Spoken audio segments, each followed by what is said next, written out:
Untuk kali ini kita nak ajar macam mana kita nak tukar filament.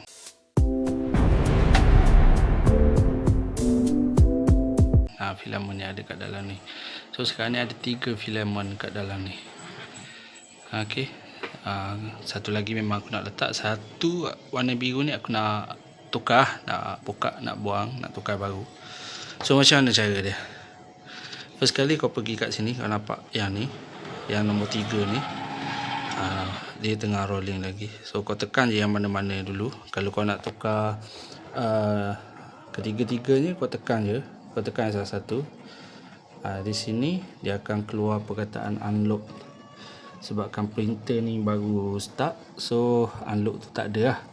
Okay, jadi untuk kali ni aku nak tukar yang warna biru. Warna biru, kita tengok unlock ada tak, tekan ni. Okay, unlock pun tak ada. So bila unlock ni tak ada masalah. Kalau jadi macam ni memang tak ada masalah. Kau buka je punya EMS ni. Okay, kau gulung sambil yang ni nak ni kau tolak sikit. Lepas tu kau gulung je.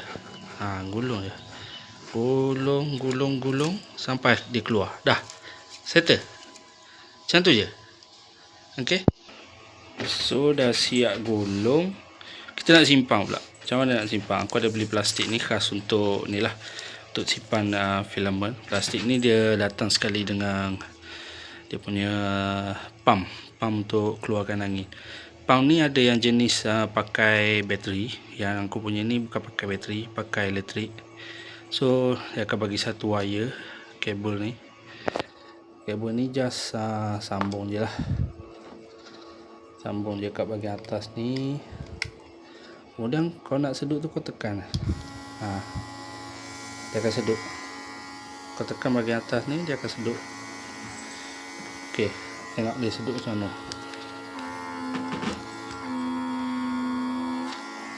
Macam tu lah lebih kurang.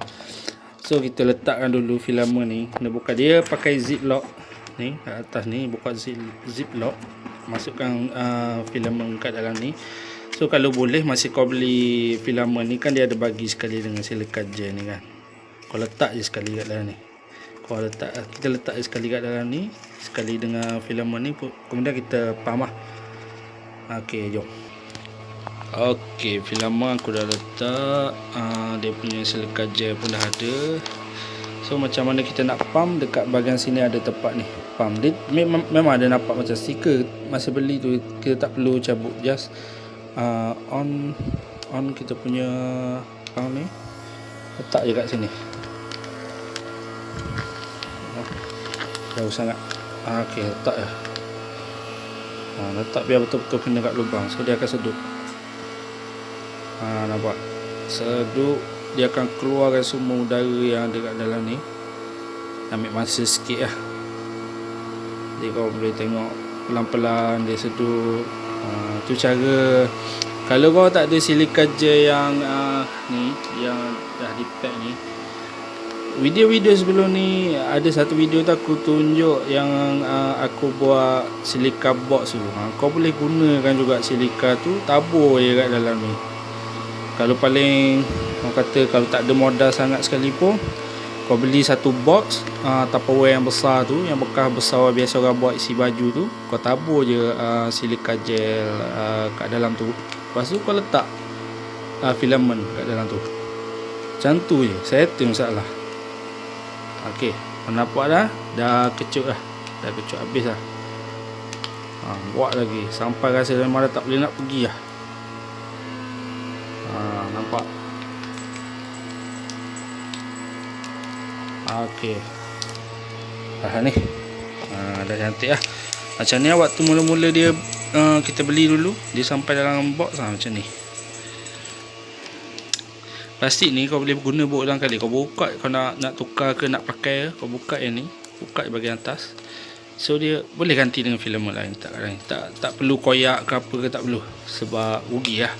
Sebab plastik ni bukan jenis pakai buang. Kita boleh guna lagi.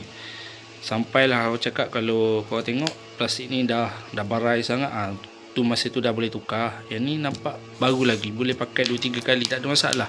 Rasa 10 kali 20 kali tak ada masalah ni. Okay, dapat sesuatu. Kalau dapat sesuatu, minta tolong komen, like, follow, subscribe dan share banyak-banyak supaya orang lain pun dapat manfaat bersama. Okay, sekian, terima kasih. Jumpa lagi di next project dalam apa project.